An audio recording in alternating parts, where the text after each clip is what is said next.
is going on, Degen Nation? Kenny Kim here, bring you another Fantasy Golf Degenerates podcast this week for the BMW Championship. As usual, I'm here with everybody's favorite South African, Byron Lindeque. Byron, what is up, my friend? Not a whole lot, Kenny. Another week without a winner for me, which was always fun. So, congrats to everyone in Hideki Matsuyama last week. Yeah, I'll tell you about my Dicky story. But first, our pod is sponsored by Underdog Fantasy. Go to underdogfantasy.com, use promo code Mayo, get yourself a deposit bonus up to $250.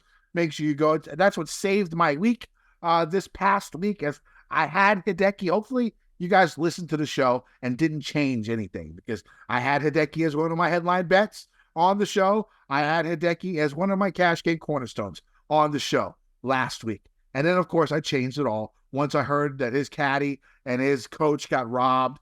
He got robbed. His coach and caddy had to fly back to Japan because they couldn't join him on this trip.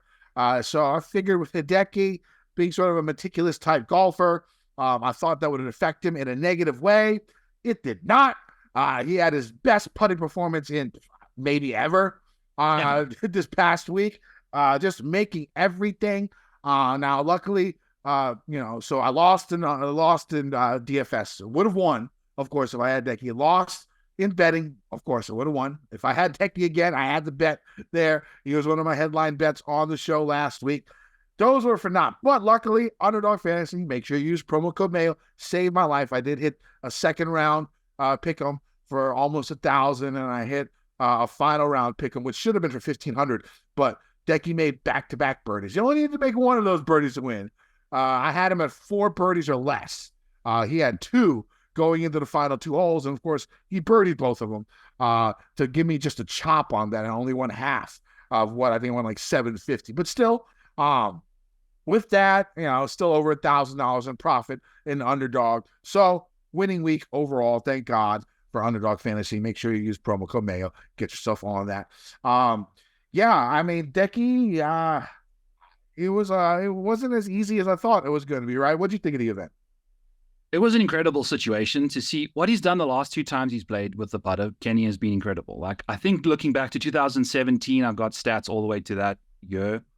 He's never broken 8 strokes gained putting in a tournament, and he did that this week. So, like, he had his best putting performance probably in recent memory. So, incredible stuff from without his caddy. So, caddies be damned. It just makes you wonder, like, these guys are a bunch of psychos, though. That's the thing. It's like they have these long-term dudes that help them out, but then when they're not there for 1 week, you often see them just like, oh, baby, I'm like free. Dad and mom are on a 2-day vacation out of the state, and babysitters pass out on the couch. Let's party. I don't know what's going on, but congrats to Dicky. He just was too far ahead. No one could really do anything about it until he wasn't. Yeah. And then, until he was losing. Yeah. On the 15th hole with 3 holes left. And then Victor did his normal stuff where he just had a shot at it and then didn't. Victor's clutch putting is like, he just tends to miss that putt on the PGA to potentially have a playoff, miss the big putt on the final, and short ones too. It was like a 20-foot putt for par, right? I mean, let's call a spade a spade. His issue is around the green. His issue was the bunker shot that he hit to hit that putt. He hit that bunker shot about 20 feet short, and couldn't make a 20-footer to save par. But on 18, granted, I don't know. I didn't see his putt on 18. How close was it? Probably 12 feet. For birdie. To pretty much force Hideki to have made that birdie to win it. He would have tied him if he didn't. So yeah. I mean, there was other guys, Xander's out there playing extremely well. I think Xander is officially course-proof. I think he's more course-proof than Scotty. I think when it comes down to it, the dude, it doesn't matter what type of course, a birdie fest, tough, grinded out conditions, anything. I think Xander at this point in time in his career is comfortable everywhere. I will push back though, Kenny. Scotty is course-proof too, dude. Like, his iron play is just too good. Just because he's not a good putter doesn't mean he's not course proof. But I would say the only issue is, he had a little bit of problems over at the PGA Championship this year because he wasn't really sure about where to miss and stuff. And of course, the whole police thing definitely came into effect. But, you know, he even said that he wasn't sure about these sandy lines and stuff like that. And, you know, Xander won the event, right? So I don't know. I would put Xander above Scotty in course proof at this moment in time. Now I would say Scotty's still a better golfer overall. But I mean, there's not going to be too many courses that are going to be hard for Scotty to play from. I don't know. I mean, what do you think about Scotty this week? Let's just jump ahead just a little bit. I mean, on a course where no one's ever seen anything, including himself, does that put him at a disadvantage?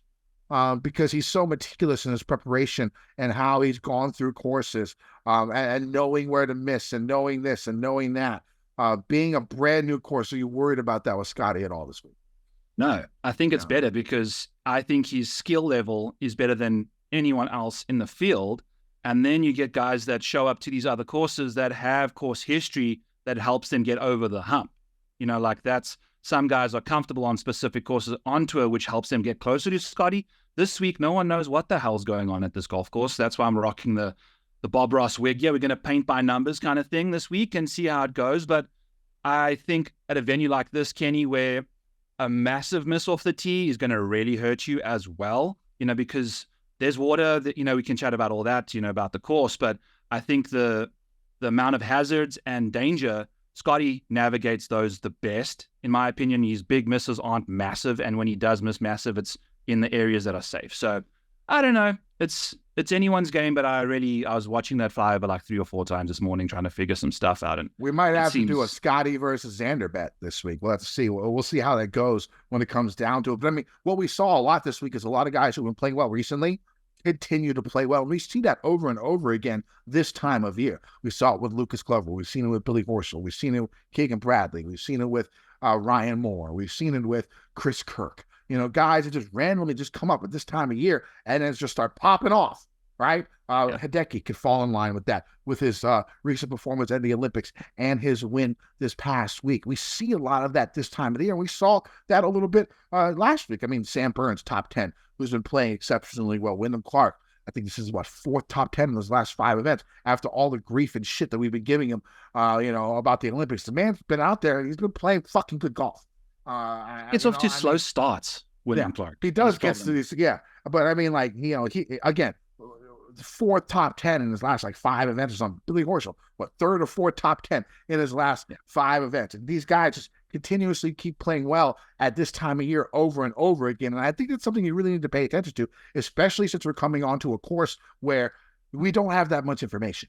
Right? We're not sure exactly how the course is going to play, who the course is suited to, stuff like that. We have our ideas and stuff like that, what we think is going to happen, but we just don't know.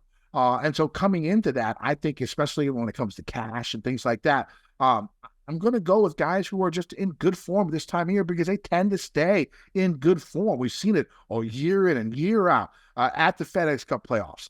And I think that's something to keep in mind, not to stray to golfers who are trying to look for their game.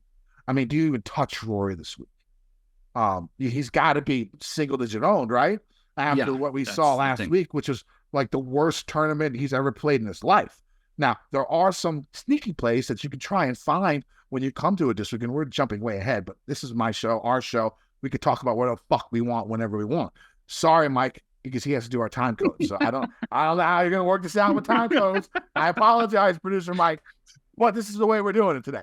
Now, and now I just totally forgot what the fuck I was talking about. So there we go. Rory, so actually, random stray guys. Yeah, and so one sneaky guy who didn't really fare well last week at all, who was very, very popular, Fleetwood, who basically ball striking was magnificent once again last week. But I think he lost and I remember him seeing lose 3.5 strokes putting in one round or something like that, and something crazy, right? Guys, you can jump back on guys like that, like Shane Lowry, another guy who's just been pin seeking, ball striking like shit, really well the last month, 2 months, something like that. But you can't get their putter right. Man, this could be the week to use them. Again, you keep your mind focused on those type of guys, and the sleeper guys you're going to try and find are the ones who are still striking the ball well, just can't putt. Other guys that we saw this past week that I thought was really nice seeing, Willie Z looked like he was sort of back. Right? I mean, one thing about Willie Z that I've seen and I've noticed, even with his miscut at the Wyndham, before the Wyndham, he said he's feeling 100% better. He says everything's good. He's healthy. Now, he missed the cut at the Wyndham, so I didn't really believe him. But you look deeper into the Wyndham, he gained strokes in every major ball, every major strokes gain category except putting. This past week over at the FedEx Cup Championship, he gained in every single strokes gained metric there is. So he's another guy, Dunlop, out there balling. Again, I don't think we're speaking enough of putting enough respect on Nick Dunlop's name, right? Been in contention a bunch. One is an amateur, won another event. How many guys have won 2 events this year? 3? 4? Well, yeah. I mean, but how many of those guys are playing in the Amex and the Barracuda or the Barbasol? But I mean, okay, that doesn't really matter. It's still hard as shit to fucking win. In my opinion, those tournaments might be even more difficult since you're playing with 156 golfers and you have a cut, right? The ones he's not winning, but he's still contending in, which you saw last week, is the ones with the big boys who with no cut. You know what I'm saying? Like, you're with half the field. It's not like these top guys are like, I don't know. I don't know how to quantify it. But I think he's very talented. I don't think he's, like a ridiculously great and consistent golfer, if that's what I'm trying to get at, Joe. But do you really expect anyone to be a great and consistent golfer as being a pro for 10 weeks? Right?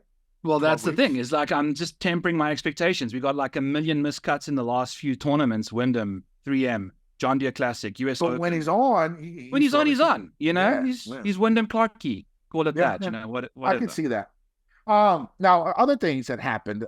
Anything else you want to talk about before we move on for this for the FedEx? You want to talk about? Let's talk about. Before we talk about this, let's go over and let's talk about LIV real quick, just because our man.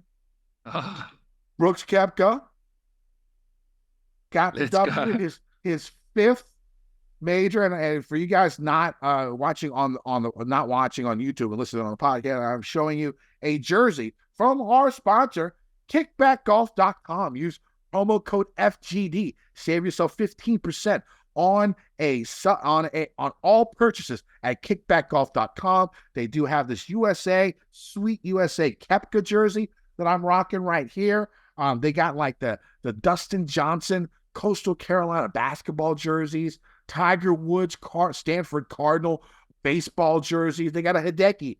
Yeah, I know a lot of people hit Hideki last week. Not me, because I'm a fucking moron, but I know a lot of people did. Hideki. They got the Hideki Augusta Masters baseball jersey. They got Scheffler's, Texas Longhorns basketball jersey. Lots of cool stuff over at kickbackgolf.com. Use promo code FGD. Get yourself a 50% discount on all of their cool stuff. FGD 15 to get yourself a promo code. My bad. FGD 15. There you go. My bad. I bought FGD. A John Daly Arkansas Razorbacks 69 jersey. It's going to be a fun one to rock out at parties and stuff. So FGD 15, friends. Kenny's dropping off the 1.5, but you will get yourself 15 over there as well.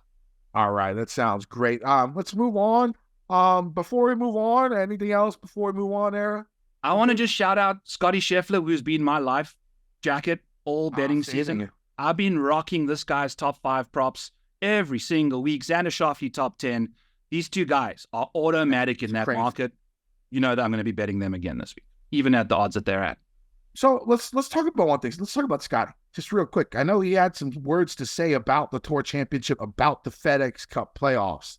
I know a lot of people don't really like the system. It seems like Scotty is not a big fan of this system. If you did not hear his interview, he says he doesn't think 1 week should decide a season-long winner. I don't necessarily agree with him on that, just because every other sport 1 week declares the win, right? I mean, there's playoffs in football. There's playoffs in baseball. There's playoffs in hockey. There's playoffs in basketball. There's playoffs in every sport. And the champion of the champions is the person that wins that playoffs. Now, a lot of times you get an advantage for, finishing in a certain spot in the playoffs. And of course, Scheffler does. He'll be at 10 under or 8 under, depending on what happens this week at the Tour Championship, for him to win his $20 million. Now he doesn't necessarily agree, and it's probably because he's been number one the last 2 years and lost. Right? I mean, that has to be something about what he's thinking, because it hasn't gone his way, right? And East Lake doesn't seem like it's his favorite cup of tea.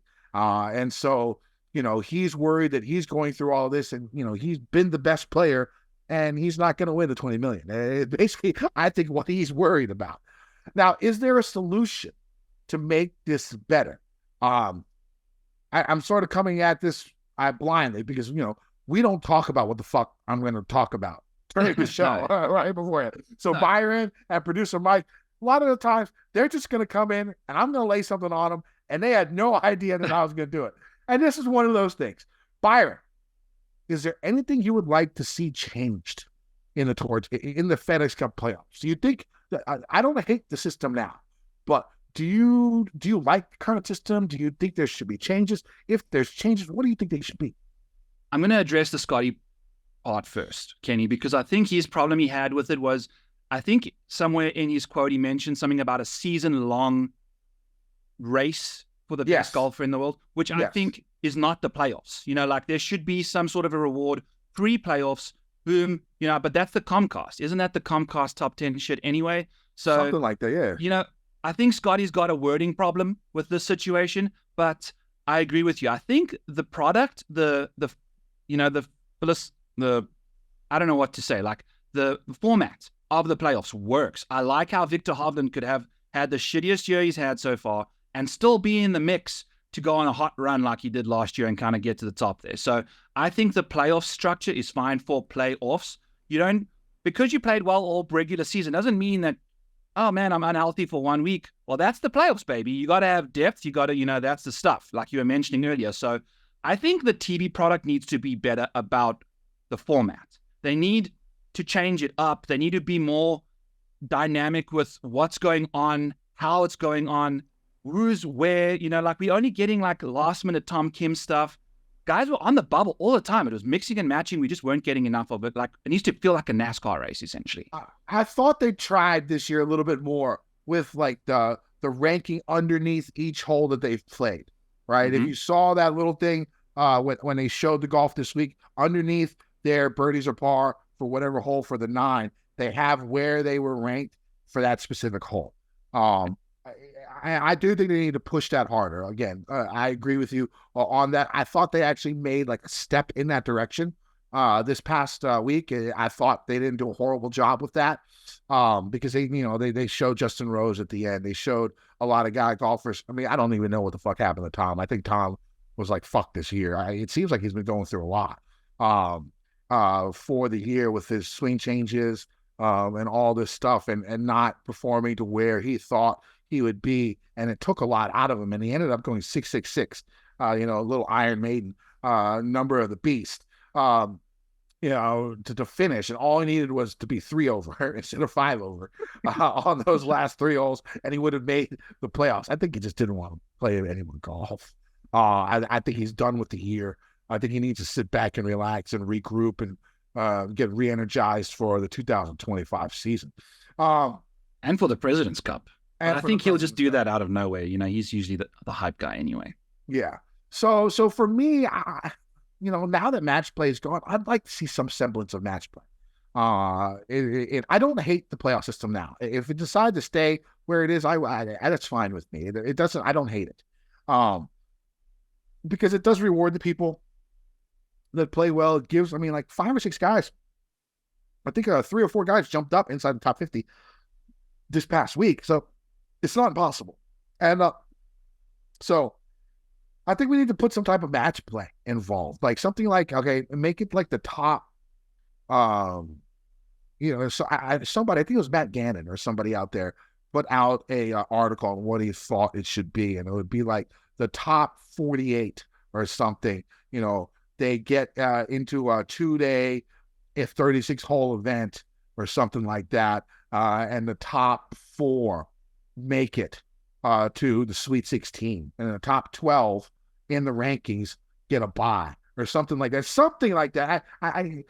Something to reward the top guys. It doesn't have to be that exact way, but somewhere where like the top certain amount get a bye, And then there is still stroke play in it. And then the way I think it was Matt Gannon. I don't remember who wrote the article, but it was really good because they did it where there would be placings for like 16th place, 14th place, 12th place. You know what I'm saying? And so that would be on the Sunday. So it wouldn't just be one or two matches where there would be a whole lot of, dead time for TV. There would still be 8 matches going on to try and battle it out for certain positions going in and money. So you can have eight matchups on Sunday on the final day where you can cut back and forth to. And then, of course, you show every shot of the 1 versus 2 or the finals. But then you have other places you can go and look and still be okay for the TV coverage. If you get a chance, go read his article.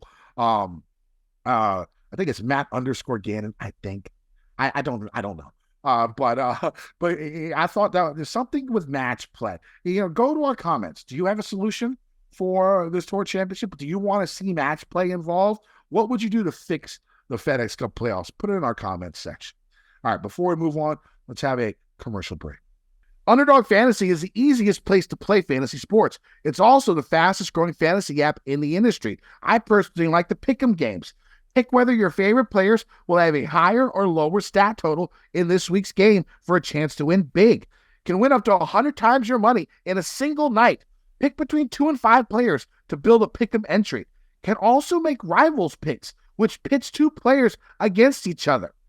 Now, the reason I like the pick'em games is because of these things called scorchers. There's these little chili peppers next to the golfers' names, and if you click on that, it adds to your multiplier, so you can win even more money. Sign up today with promo code Mayo and get your first deposit doubled up to $100, as well as an instant pick'em special. Must be 18 or over and present in the state where Underdog Fantasy operates. Terms apply. Concerned with your play? Call 1-800-522-4700 or visit www.ncpgambling.org. All right, so we're back, and I found out the guy I was talking about for the article. It is Matt, Matt_Gannon, Gannon, fixing the Tour Championship format. So go on X, read that article. I thought it was pretty good, and I think it's a good solution if you wanted to add match play to it. So go ahead and check that out. All right, so I know normally we'd be doing our YouTube comment page winner. So the guy, Jaker, he beat me last week. Our boy Byron forgot to join, but it's okay. Jaker beat me. So I talked to Tambo about this, and there's only 10 guys who won won a spot in the Tournament of Champions when Tambo was still on, and we did our weekly listener league. There's only 3 guys that have won who have beaten us. So 13 guys in a Tournament of Champions listener league, I don't think that's going to work. So what Tambo and the nice people over at Shipping Nation have done for us is, if you're one of the 10 winners, DM Tambo. It's at toe tagging Tambo. DM him or me. Prove that you're one of the winners. We have the list of the winners that won those 10 events before Tambo left. Go ahead, DM him with proof that this is your DraftKings handle. And he will give all of you guys a free month of Ship It Nation. It's actually a great time for that with NFL coming back up. It's something that you can at least enjoy, and you've won something. We do apologize about this. We didn't think, Tambo was going to leave middle of the season and also take the listener league with them. Now, maybe I should have to get with a rep and try and get a listener league going for ourselves. Maybe I stop being lazy and go and do that. But we'll figure something else out for 2025. But for the 10 guys who won previously, go DM Tambo, show him your DK handle. You'll get a free month of Ship It Nation. There's been 3 guys who have beaten Byron and I in the 3-man. Those 3 guys, go ahead and DM me. All right. And then once you DM me, I will get with Tambo and I will get you your free month of Ship It Nation as well. So we won't be doing that anymore. You can still go to the YouTube comments. I still like you to put the winner in. We'll still put you in a 3-man against us. How about that? But there just won't be any Tournament of Champions at this point in time. Do you want to just add something there, Byron? Looked like you had something to add. Yeah, and I'll send my model to each person after each week. I think There you that can go. be a fun little thing. It's difficult to manage people in the Discord and stuff at Rotoballer, coming in and out, but I can definitely send you my model each week. And then that way you've got some value and some reward as well if you're on a So we'll Rotoballer side. do that. We'll do that for these last 2 events this year and for the fall. Okay. And so we'll still do the YouTube comments. Go to our YouTube comments page. Pick your winner. First person to pick the correct winner will go against Byron and I in a 3-man. And then they'll automatically get your model if they pick the winner, or do they have to beat us? We can do either. We'll give you the model if you pick, and if you beat us, we'll shout you out. Well. We'll shout you out on the show, and then we'll figure something out for the new year and try to get something going in that direction. Maybe I can talk to a DraftKings rep and see if they can't hook us up with something, or maybe Underdog would do something for us. We'll figure that out by the end of the year. All right. So before, let's move on to our kickbackgolf.com betting segment. Make sure to go to kickbackgolf.com. Use promo code FGD15. Get yourself 15% off all of their products. Really cool stuff out there. We showed it to you. The golf jerseys, the golf basketball jerseys. Really cool stuff. Go out. Good guys over at Kickback Golf. This hat is actually pretty sweet too. I'm actually a big fan of this one. Go to kickbackgolf.com. Use promo code FGD. Byron, what are you doing with your betting card this week? All right. Debit card plays. As the placement side of things, as always, I'm going to just let you guys know right away. We are going with Scotty Scheffler -150 top 5. Going with Xander Schauffele top 10 -200. I don't give a shit about the juice we're laying here. These boys have been absolutely cooking in those 2 markets, as I mentioned to start the show. That's the placements I'll be looking. I'll be dropping a few more placements on my show tomorrow night at 7 Eastern on Mayo Media Network, aka Back 9 Bets. My placements, Kenny, I got 4, and they are some guys that are in form, like you've mentioned. And it's Victor Hovland at 20-1, Wyndham Clark 35-1, Billy Horschel 40-1, and Willie Z at 80. So I love all of these dudes. They're playing some really solid golf right now, especially Victor. He's driving the ball better than anyone else in the field right now. It's just the irons and the rest of his game that needs to really catch up. But I think at this venue, I'm catching some Valhalla-ish. I'm catching some Olympia Fields kind of vibes at this golf course. I think it's the Kentucky Bluegrass in the rough as well, and very much a premium on driving the ball well here too. So I think these are all good drivers of the ball when they're doing it well, and good long iron players too. So Billy Horschel probably the exception of that bunch, but he can chip and putt his way to victory here as well. So Victor 20, Wyndham Clark 35, Billy Horschel 40, and Willie Z at 80-1. All right, right now I only have 3 bets. I'll probably add a couple of more. But again, I'm actually going to be on the show with Andy Lack, his Inside Golf show. I'm actually going to be there right after I finish this.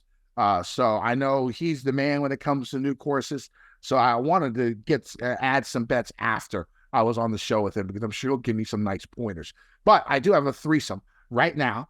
First, it's going to be Victor Hovland, 18-1 with 8 places, very similar to your card. Wyndham Clark, 28-1 with 8 places, and Willie Z, 60-1 with 8 places. Now, yeah. What is going on here? Yeah, very, very similar cards. We did not talk about our cards before we started today. So, hey, maybe it's a good thing for you, right? I mean, I've been winning, you haven't. So maybe it's either going to go one way or the other, right? Either I'm going to join you, I'm going to join you as losing all the time, or you're going to join me as a winner. So we'll hopefully it goes one way or the other. No, right. Hopefully it goes your way. Yeah, hopefully it does, yes. Also, no underdog play today. I'm going to be starting to do our underdog plays probably in video form on X. And my mic just gave out. So, Byron, give me 1 second. Why don't you talk to the people? We can still hear you perfectly fine, Kenny, as long as you can hear us. That's good to go. But yeah, I think we'll be rocking out the underdog side of things tomorrow once the lines drop. I think I missed last week's show by accident. It is what it is, but it wasn't the best week for me. I'll put it out there. But we'll be bouncing back quite nicely for the BMW. And I think we'll, at a new golf course, there might be some nice edges that we could be very wrong about, though. You know, like what I'm saying. But you got to shoot your shot, and we'll come up with some solid angles for sure. Yeah, and so this week it'll be on my X page. It comes out. I know last week I did my first video, but my producer Mike's gonna be out of town this week, so we can't do it on Tuesdays. But we're gonna be trying to do it on video form, release it either Tuesday night or Wednesday night with Byron and I. So so you'll have our underdog play. And, Underdog's been a great sponsor. We love them. Make sure you use promo code Mayo. Get yourself the deposit bonus up to $250 when it comes to Underdog Fantasy. All right, so let's go to this week. And let's actually talk about this course. It is a brand new course we haven't seen in a while. So the top 50 golfers in the FedEx Cup standings head to Colorado for the BMW Championship from Castle Pines Golf Course.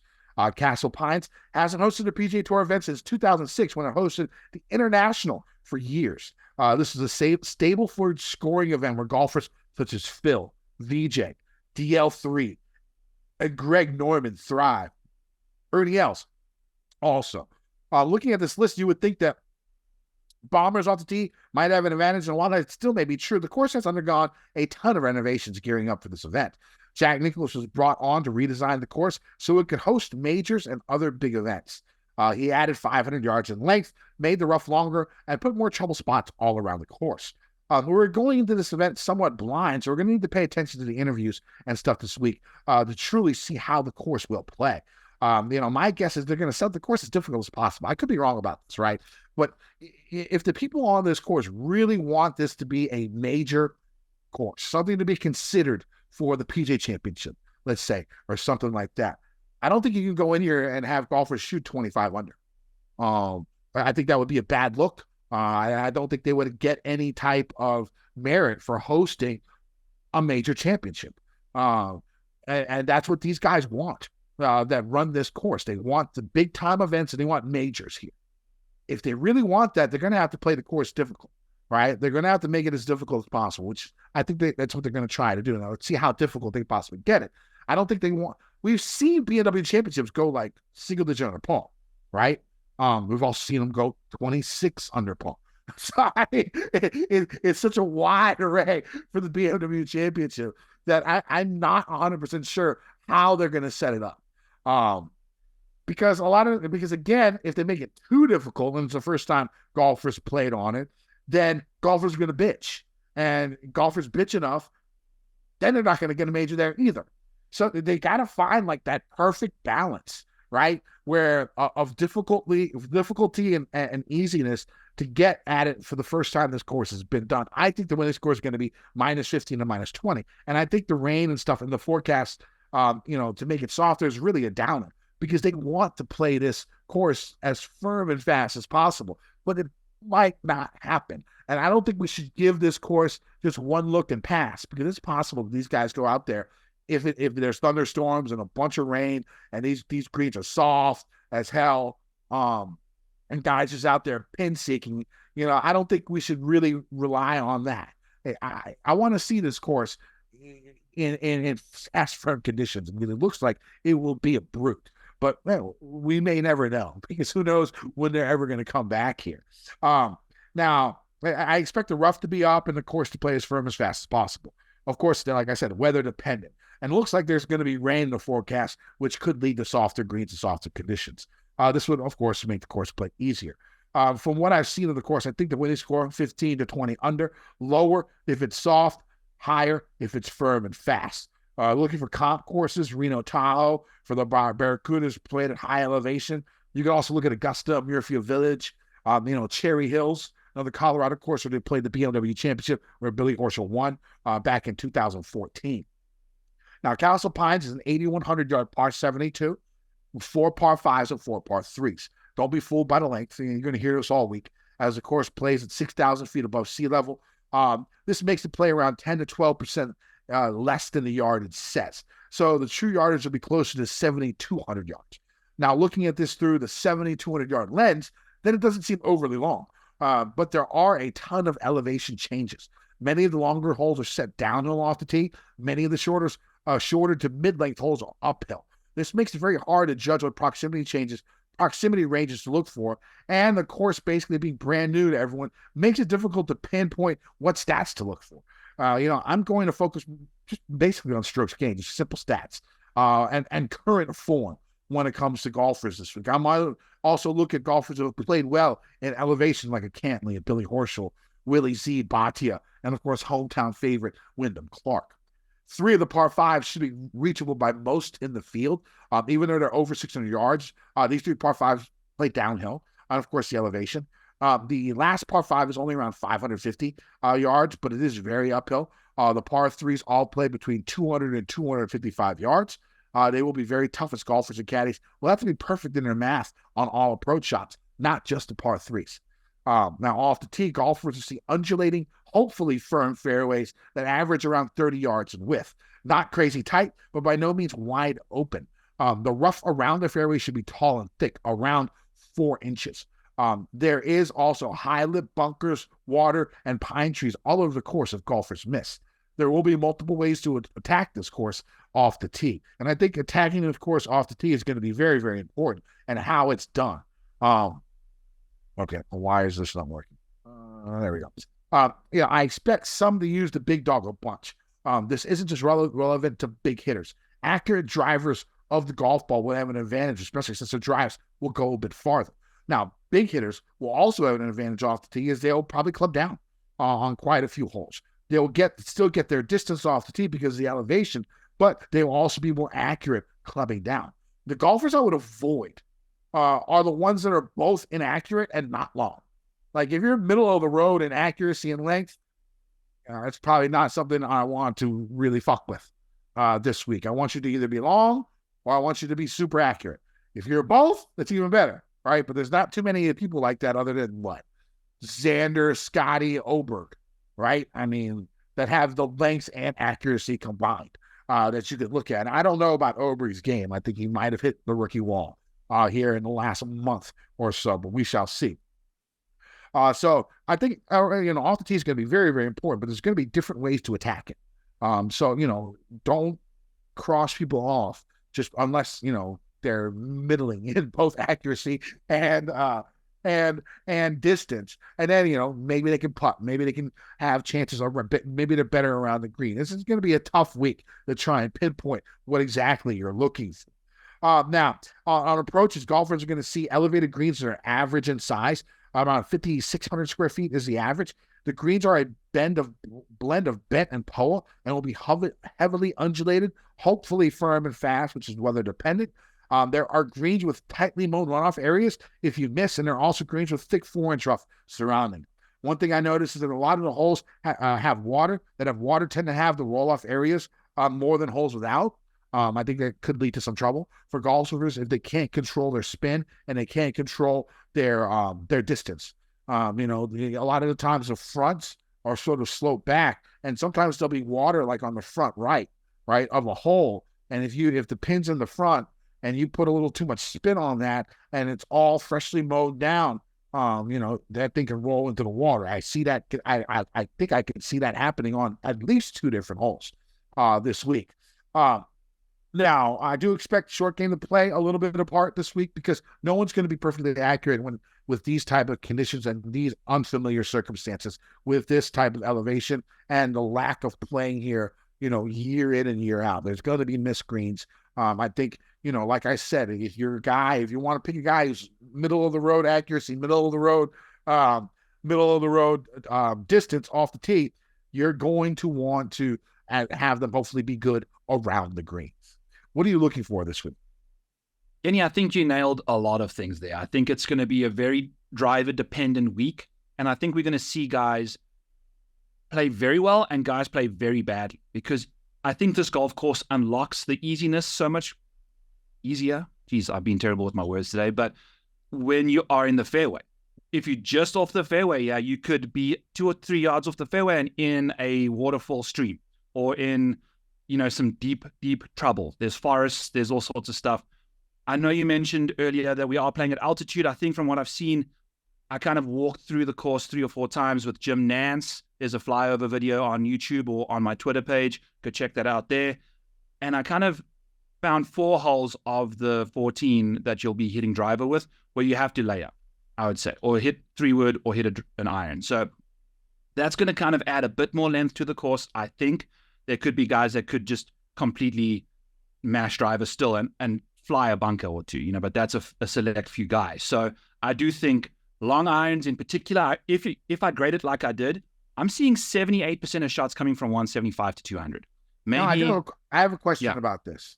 Yes. Okay. You're seeing it from 175 to 200. That's that's the actual yardage, right? That doesn't take into account any altitude.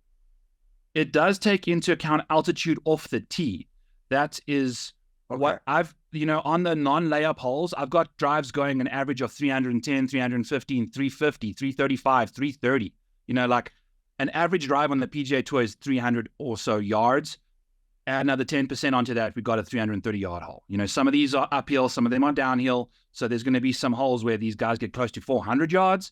And then there's going to be some uphill holes that these guys will be struggling on a little bit. But again, that altitude will help. But now the approach side of things, that isn't proximity or altitude adjusted. You're going to have that yardage in. Now, whether or not you hitting a pitching wedge from 170 versus a 9-iron or an 8-iron, that'll change things up a bit. But you're still hitting it that distance, so just because you add altitude doesn't mean that you're hitting a 9-iron. It's going to make your miss a little less wide, but it still has to go 200 yards, and that 1 degree off is amplified because of the distance that it has to travel. So I think it's still a fair thing to lean on to guys that have good long irons this week, because you're going to have to be hitting it far. And I think if these greens do play firm, the better you can hit those irons in there, I think the better you'll have a shot at winning this week. Now, when you played a lot of golf in South Africa, right? Mm-hmm. The majority of that's in elevation, correct? Yes. What are the biggest differences that you see, like compared to playing something at a normal altitude to go switching something 1 week randomly at something like this? I mean, is there a lot more preparation that needs to be involved? It's simple. It's 10%. Like whatever you've got, you're just taking 10% off. I'll go play in the coast of South Africa, where obviously you're at sea level. And it's a very simple, you're just adding at times just a club on, sometimes the further out you are, you might have to add 2, because of that extra distance carry there. But when I came to America, I came from Johannesburg to Iowa, and I didn't have to change. I don't know if I've told the story on the show. I told it sometime last week, but I didn't have to change anything with my yardages, because I came from meters to yards, which is 10%-ish kind of thing. And then the offset was altitude. I went from a mile high to sea level, and it just set each other completely off. I've hit the same yardage in all countries I've hit because of the altitude and the yardage. Do you know who you look like right now with that wig? No. You ever hear of Little Dicky? Dave? You look like Dave. You look like Dave. Man, if I could spit like Dave, I would. You look like Little Dicky right now. I'll say that right now. It's the hair. It's that crazy hair, and you're white. So, I mean, like, all white people look alike to me. So, very, very similar. I think we found the thumbnail for sure. little Dicky. Can I be Gator? Do I get the dreads and shit? Yeah, exactly. And just be the hype man Gator on the side? Right? Can I do that? All right. So, let's get to this week. Let's talk about these tiers. We got a large 10K range this week. I mean, they're making it difficult for us this week. I mean, 7 golfers, 10K and above. And like looking at this, like those are the guys you want to play. and how many can you possibly play? Maybe 2 or 3 max of these guys. This is where the money's going to be made, right? I mean, you have to pick the right studs, and it's going to be hard because you got Oberg all the way up to Scotty with Xander, Rory, Dicky, Hovland, Colin. I mean, like, let's get rid of Rory. He's going to be not very popular because of what happened last week. Now, every other golfer there has been playing well, except maybe outside of like Oberg and Rory. But the other 5, all solid. How do you pick and choose? What are you doing this week up top? Denny, I think this might be a week where if you're multi-entering, you kind of rotate the top of the board and you find your positions down at the bottom and really anchor around those guys and just I like that. Rotate in the big guys at this price range. You might then, if that one guy in the 8s, in the 7s plays really well for you, you big time up on the field, you at the field with the 10K guys, kind of just match the field in ownership there and just hope that your bottom options, which are incredibly good still, we've got, looking at this now, we've got like a Shane Lowry, Aaron Rye, all in the 8K range. There's options down there, so you can find some good golfers that can potentially get some business done for you and see where we go there. All right, let's take Scotty and Xander out of it. Give me your top 3. I think I will go with Victor being my top guy of the rest. Then Colin, and then Hideki. Okay. Oh, I'll take that back. I'm going with Victor, Rory, Colin. Now, here's the thing. Like, we see golfers get hot this time of the year. Decky is hot right now. I want to jump on him. I had him as a bet. I cashed out. After looking at his stats a little bit more because of his driving stats, but it seems like it's been better. We'll see. I might jump back on Decky, but at this point, it's been back and forth with me, and he's actually off my betting card now. I cashed him out. So again, we'll see if that's trouble again. Back-to-back Deckies, cashing out, fucking me up. But I'm going to play Xander as my first cash-in cornerstone. In my opinion, wait, you've cashed out on Hideki both times he's won? No. I hit him in the last in. So you technically told the people you were betting him twice, but only hit him the one time. Yes. Okay. And so I'm playing Xander. I think you play one of the top two. I think you play Scotty or Xander no matter what. You got to play one of the two, in my opinion. I'm playing Xander. I'm playing Xander in cash. Again, the guys just been playing incredible golf up to the level of Scotty Scheffler. I don't think the course worries him. I think he'll be fine. I'm going to play Xander in cash. 11-1 doesn't seem crazy for me. No, not for the best long iron player in this field. Yeah. So first cascade cornerstone, Xander, pretty simple. I like Hovland as well. I'm going to be playing a bunch of Hovland. Morikawa, interesting. Because, again, he's going to be the type of guy who can hit a lot of drive off the tee.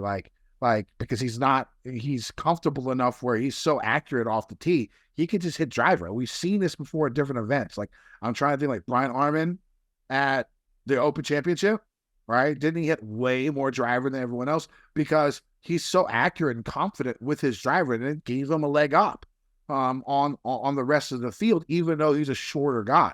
And I could see that sort of happening with Morikawa and with Fleetwood this week. Let's move down to this 9K range. I really like Tommy this week. I mean, his ball striking last week, his iron play was the best it's been since 2018. Like his best iron play tournament in 6 years on the PGA Tour was last week. Now, it probably was his worst putting performance in 6 years, right, on the PGA Tour, which is why he struggled. But I really do like Fleetwood and GPPs. I don't have the confidence to play him in cash. And the guys I'm playing cash, a little weird this week. Again, I'm going with form, good elevation, plays well in elevation, has had some success on these type of courses. And my second casket cornerstone is going to be Billy Horschel at 9,300, who's coming off, 4 top 10s, 4 top 15s in his last 5 events, has won an event at the FedEx Cup playoffs in Colorado at elevation in 2014. So I'm going to go ahead and play him. Who's your first game? Who's your first one? First one's Xander. Xander's my first cash game cornerstone. Second is going to be Horschel. Third is Wyndham Clark. Now, here's the thing about Wyndham Clark. We've seen this go both ways with the hometown narrative. We've seen EVR and Charlie Hoffman just struggle massively at their home events. EVR, of course, in Minnesota, and Hoffman in Vegas.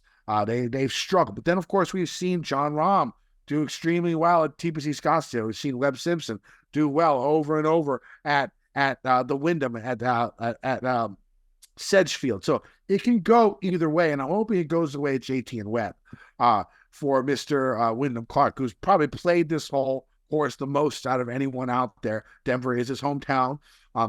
He says he's played this course a bunch. So I'm hoping that the hometown narrative, getting tickets for everybody, doing all that stuff doesn't get too much in his head, and they can go out there and play this course extremely well. And again, you're looking at another guy with 3 or 4 top 10s in his last 5 events. Good form, played well on similar type courses, or has experience at this course. So those are the, and then of course you got Xander, who's, I think, course proof. So those are my first 3 cash game cornerstone. Now, and I do like Fleetwood in the 9K range. What about Finau? What's your feelings on Finau this week? Because I'm thinking about it.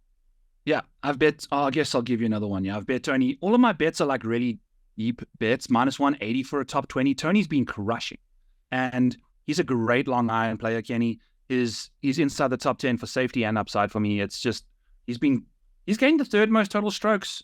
If I do some sort of a weighted last 3 months, last 6 months, last year, and I combine them all together and kind of weight it that way, he's gained the third total most strokes in this field. So Kenny, I love Tony Finau a lot as 90, but again, he's $9,700. I mean, we've got so many good guys north of 96, 93. I think it's going to be very difficult to pick and choose your battles. I think this is an ownership week. If you're starting to see some guy get left alone, unless he's got a glaring issue, just pounce on him. Go to him, because we all going to pretend like we know exactly who's going to be the plays in the top here. These are all very good golfers playing solid golf right now.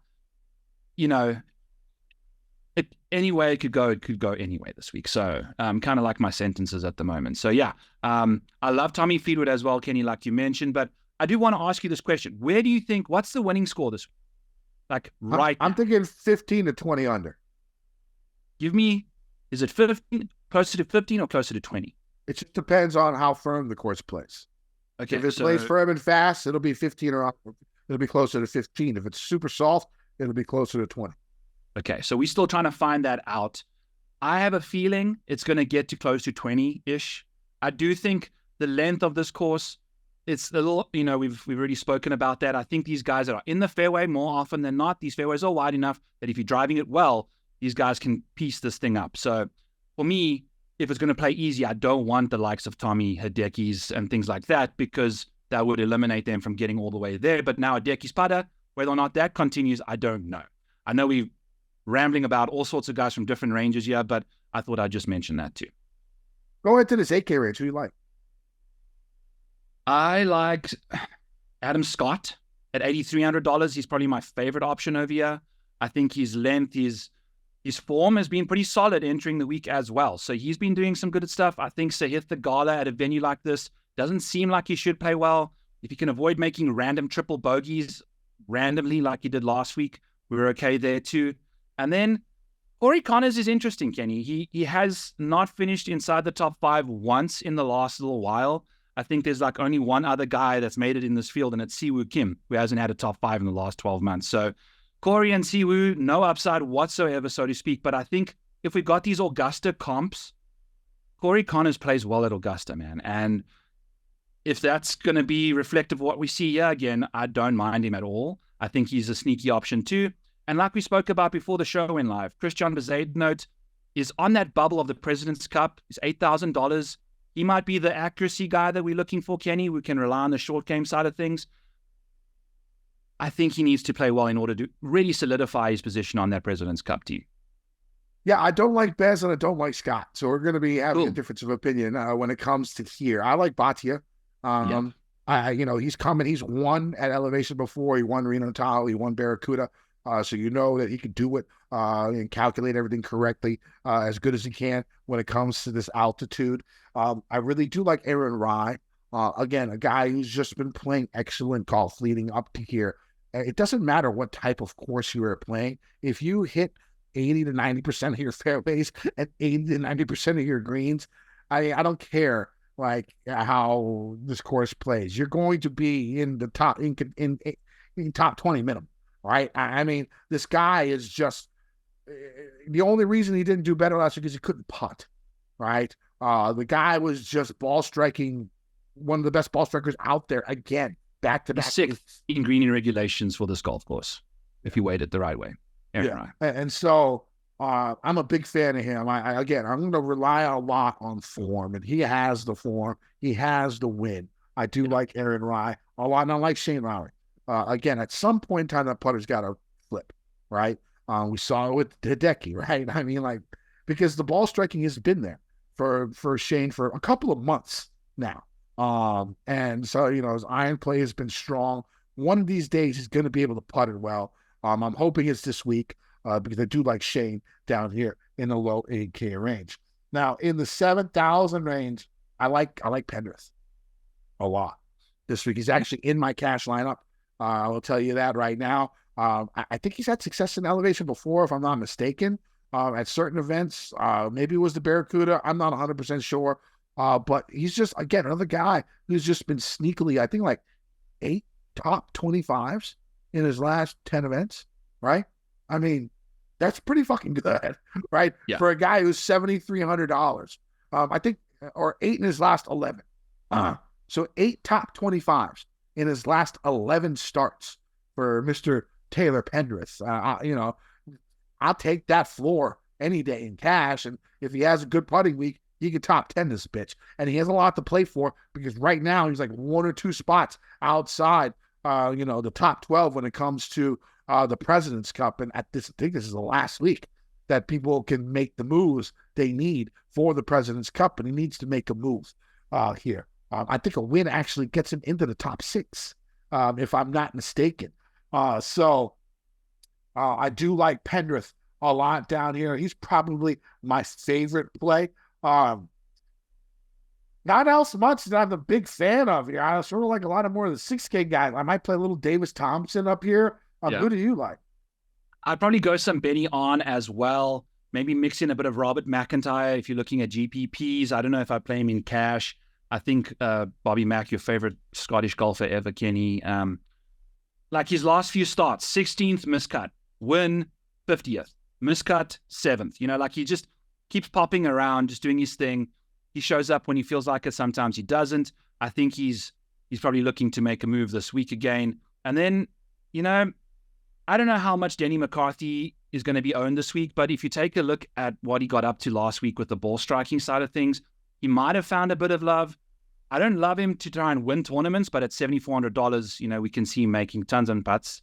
He's playing with like a torn labrum or torn hip, something.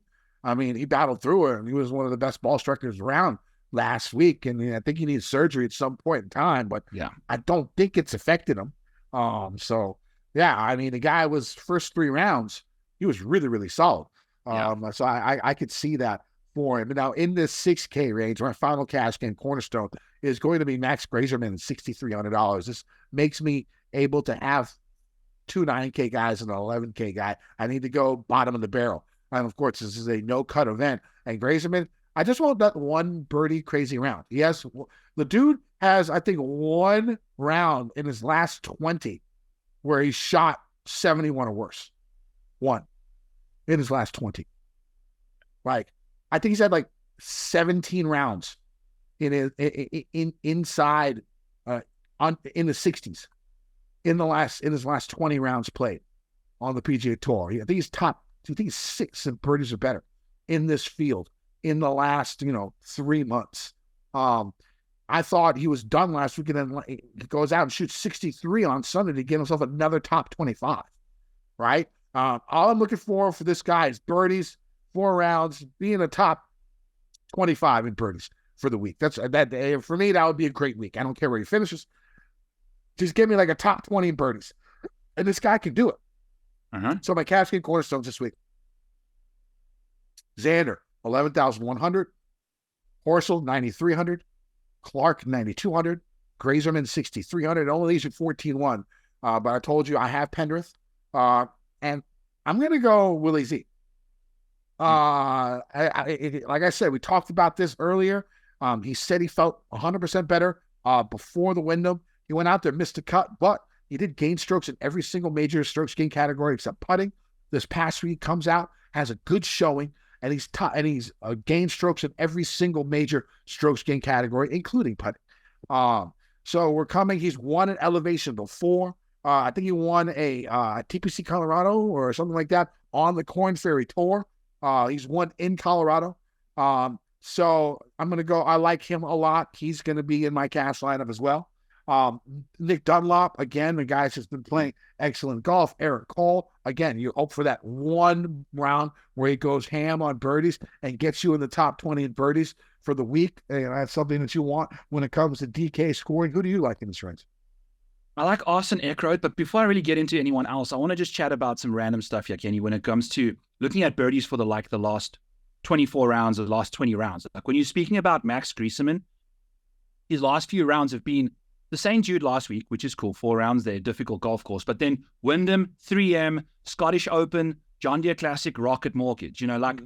Finding guys that have their metrics that might be a little skewed for the last 20, because if you take a look at Scotty's last few rounds, they're going to be different courses, different difficulties, things like that, majors included. So it's just an interesting way to kind of make sure that when you're trying to make tiebreaker decisions or things, you can look at what their scores have been. If their birdie rates and bogey rates are low or high, just take a look at why that is. I understand what you're saying with that, but I think this course, like you said, is going to play 15 to 20 under. So yes, I'm not hating on Griesemann. I'm just mentioning some nuances about statistical analysis. If it was going to be a grinded out course where it's going to be a single digit under par, then I can understand like hesitation going in that route, looking at birdies and betters, because, the guy's just been playing courses where it's like, 15 to 24 under would be the winner, right?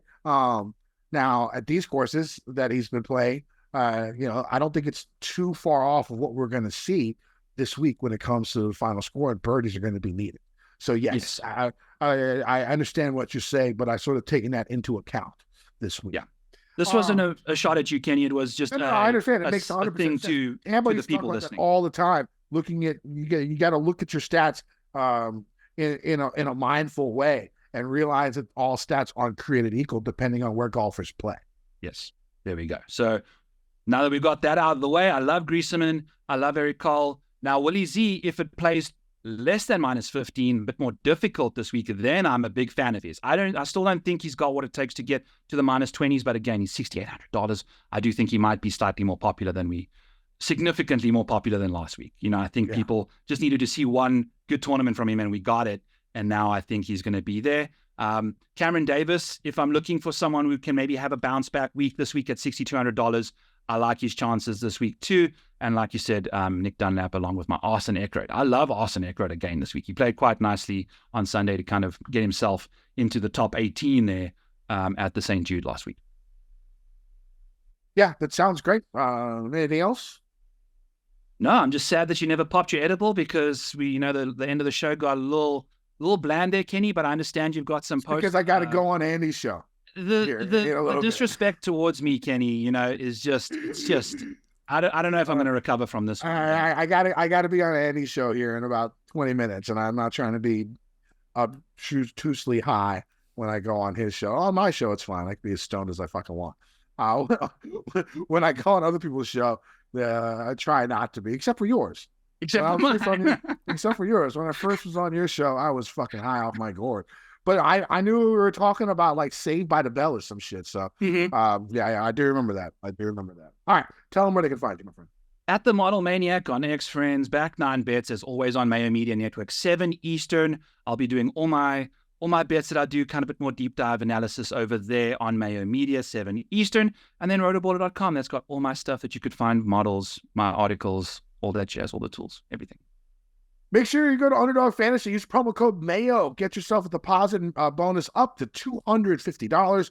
Underdog Fantasy has been saving my ass for this season on some losing weeks.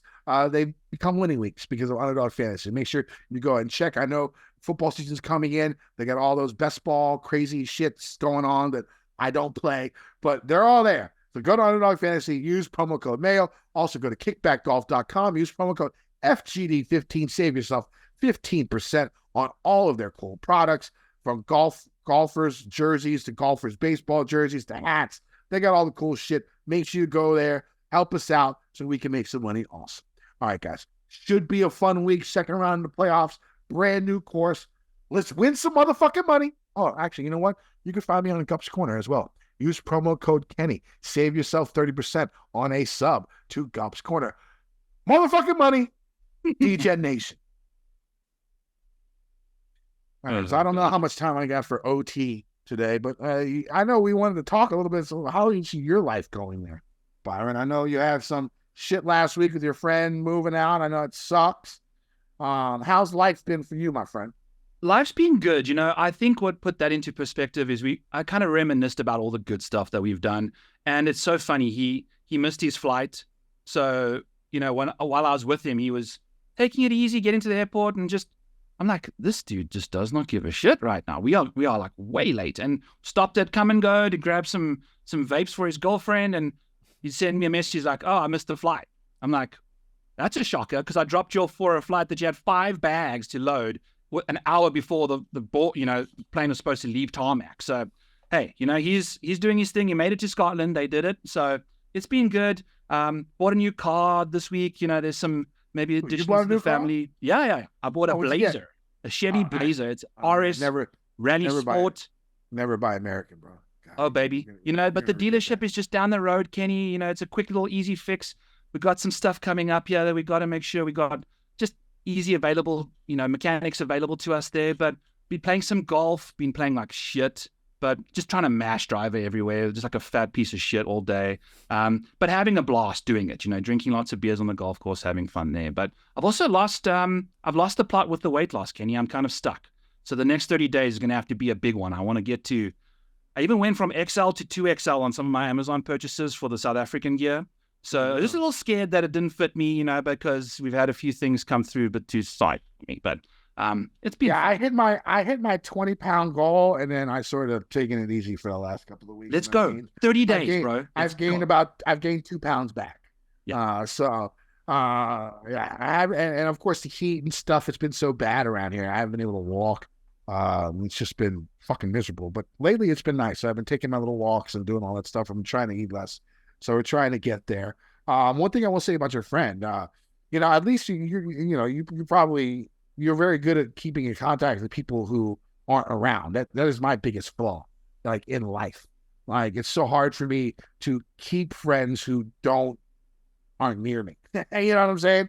I'm very, very bad at that. And so I need to get better at that in my life. Trying to keep in touch with long distance friends. And I'm sure you do it well. What do you do with your buddy? I mean, like, this is your best friend, right?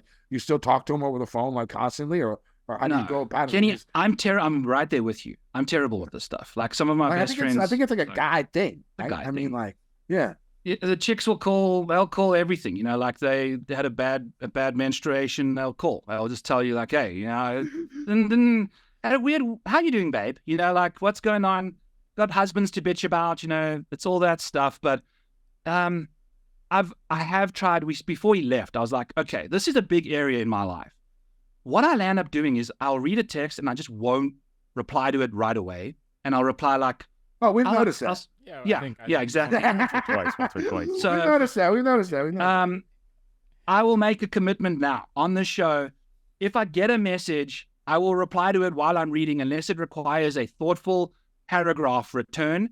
I will reply immediately. None of this bullshit. I'll get to it. What is the point? I'm going to type a message at some point anyway. Just type it while you're reading the goddamn message and get it out there. So, we're improving on our lives, Kenny. So, yes, I will reply to everyone, including the two of you. Maybe not you two, but everyone else. We'll make sure, keep it nice and quick.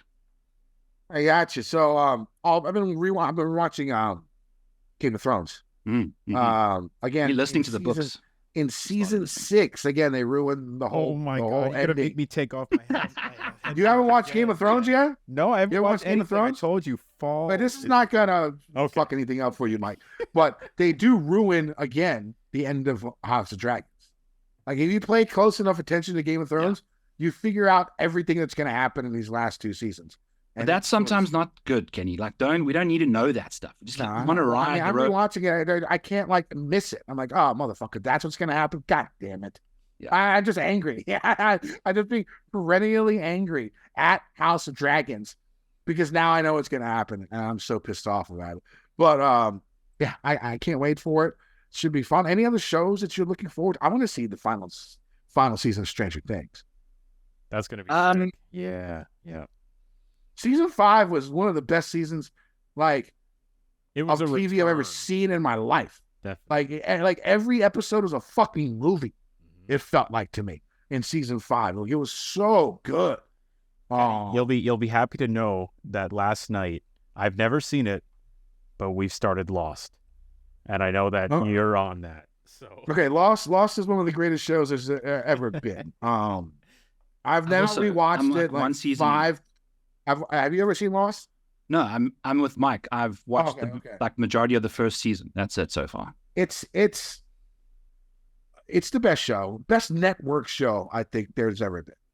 I was blown away that there was 25 episodes in the first season. I was like, in every season, in all of the first 5 seasons. Yeah, take it back. I'm halfway through the first season. Yeah.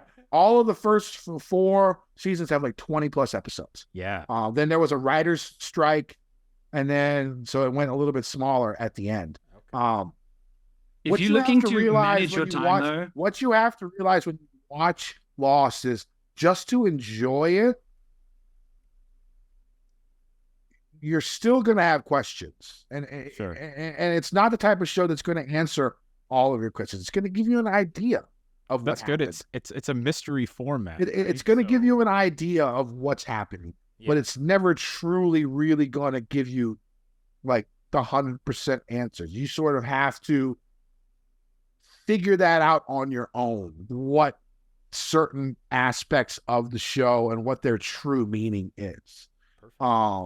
And so that's why a lot of people did not like the show at the end, because it just left so many ways of interpreting how the ending really came through, right? It doesn't really give you a definitive answer on what's really happening at the end. You sort of have to make it. One thing I will say, it's not purgatory, okay? And everything that happens. I will say that for the show. Everything that happens, and it's not purgatory. Those are the two things I will let you know because I mean, when you first watch the show throughout, it seems like I think it was supposed to be purgatory, because the way they did the show Lost was it was only supposed to be 3 seasons. And the guys over at ABC were like, yo, this show is just making us so much money, big to fucking do. So they doubled it. And so like the middle seasons get a little convoluted, but they're still super entertaining. Yeah. And I know season 5 gets a lot of shit, but and it did when I first watched it. But like the season 5, season 6, it's sort of like Game of Thrones, where people hated the ending. People hated the ending. Sort of like Sopranos. People hated the ending of The Sopranos. Very, very similar. But like once you rewatch it again and you catch all the nuances of the show, I really do like the ending now. I'm in a minority. But once you get to the end, we'll have a huge talk about it. Okay. Because I could talk about that show forever since I've seen it so many times. And in my opinion, the greatest network TV show there's ever been. So what you're telling me is that I have to watch 200 episodes now. I think it's like 150. Yeah. Instead of just the watch through first, I have to watch it all over again. Yeah. Well, I've watched it through like 6 times. Okay. 5 or 6 times. So it's at least enjoyable to do again. It's not. Yes. Well, I mean, for me, it's a lot easier because my brain cells are all gone. Right. So like I can't remember like what I watched yesterday. So it actually like all the, crazy chronic alcohol abuse, drug use, whatever, has really, really helped in the aspect of watching great TV shows, because I do not remember like half the shit that happened. So it's great. Perfect. Like I'm watching Game of Thrones now. This is like the 4th time I watch it. I'm like, oh, I forgot about that. Oh, I forgot about that. Oh, I forgot. And it's like all shit that I should not have forgotten. So one of the benefits of being, a dumbass like I am when it comes down to it. But yes, you guys will enjoy Lost. Keep watching. It's a great show. Well, it just feels like 150 episodes of like micro-dosing blue balls, Kenny. Like it's like they'll give us like a fractional reassurance about something, but it takes forever like to get there. It's just like if you try sometimes it doesn't even get there. I know. Sometimes for some things it doesn't even get there. That's why, and again, a lot of that has to do with them changing the whole entire story. They had a set plan. They had a set story. It was three seasons, 75 episodes. They had it, and ABC was like, "Nah, dog, nah." They got to pivot. Yeah. Nah, you got to, and then so they just made some shit up. I mean, like, I don't know what else to tell you. Like, they just basically made some shit out and made this whole myth and mythos about this whole thing, and they didn't have answers to these questions. And for some of them, they never had answers to these questions. Okay, Kenny. So what shows are your top 3 best endings? Because it's hard to end a good series right. Like Game of Thrones, Sopranos. Leftovers. One of the best endings there's ever been in TV. I thought Breaking Bad was great. I liked the ending. Bad. Yeah. I liked the way it ended. I liked the way, the little head nod Walt gave to Jesse as he was escaping. The fucking whatever, the crazy Aryan Nation, whatever dudes, and crazy, dude from Friday Night Lights, who Jesse Plemons, Landry, who ends up marrying fucking that dude. He's a hell of an actor. That guy has got range. That dude's got fucking range, right? I mean, like the guys he plays. It all seems like they're the same guy, but they are not. They are completely different dudes, and he plays a deranged fucking character on that goddamn show. That's great. Like when he just murdered his little boy. Like what? He just saw it. What the fuck did you want me? And fucking Bryan Cranston and Jesse and Walter, like, what the fuck? This guy just blew away a 10-year-old. He's a great actor. By the way, really good in Fargo. When he, I don't know if you saw that season of Fargo. I've only seen the first couple, but the one with Jesse Plemons and his wife Kirsten Dunst was really fucking good. That guy is a superb actor. I thought Friday Night Lights, another great ending to a great show. Great show.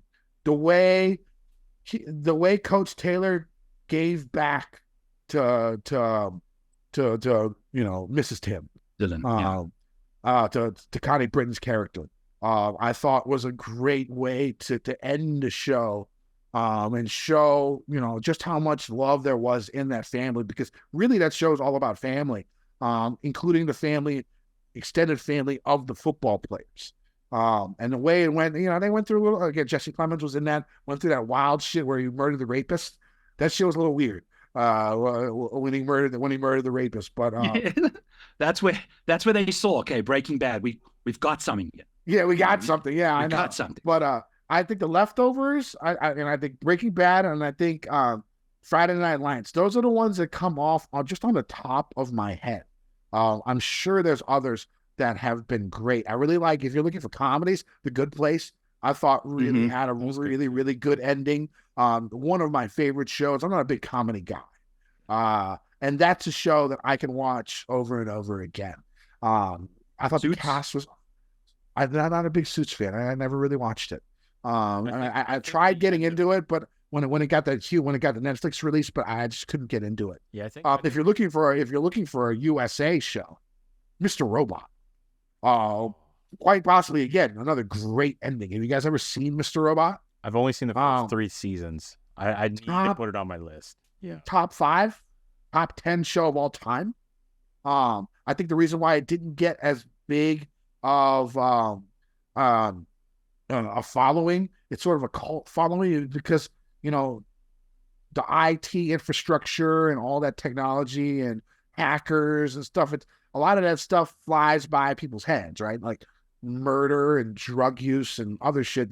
People understand that, right? You know what I'm saying? Like, but when it comes to Mr. Robot, a lot of that stuff seems to go over a lot of people's heads.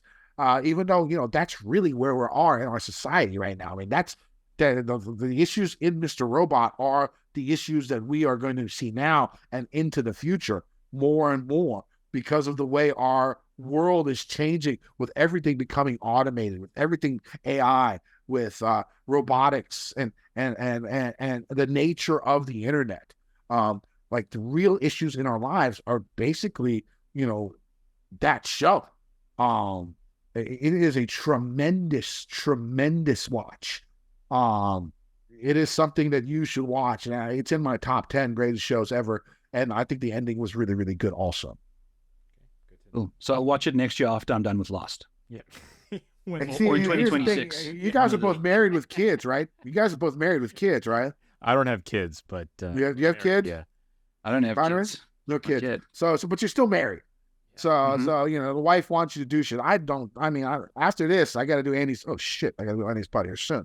I got to do that pod, but after that, I'll watch 4 hours. Usually, when I get home at 5 o'clock, I watch 6 hours of TV. Yeah. Just 6 hours straight. That's usually, in Lost terms, 45 minutes an episode. You're looking at almost 10 episodes in a night. So you can grind through it pretty quick. I go through. I'm on season 6 of Game of Thrones, I started like 2 weeks ago. Yeah. That's impressive. I guess. I have no life other than it's sad, but impressive. Golf and TV. But listen, if you want to talk about shows, that's the one thing I could talk about for life. It's good. Other than golf. I always wanted to host a show about some TV show. So maybe this is as close as we'll get. All right. Anything else before we move on? Let me get out of here. No, sounds good. We're good, buddy. Let's get the fuck out of here. We'll see you all next week for the Tour Championship.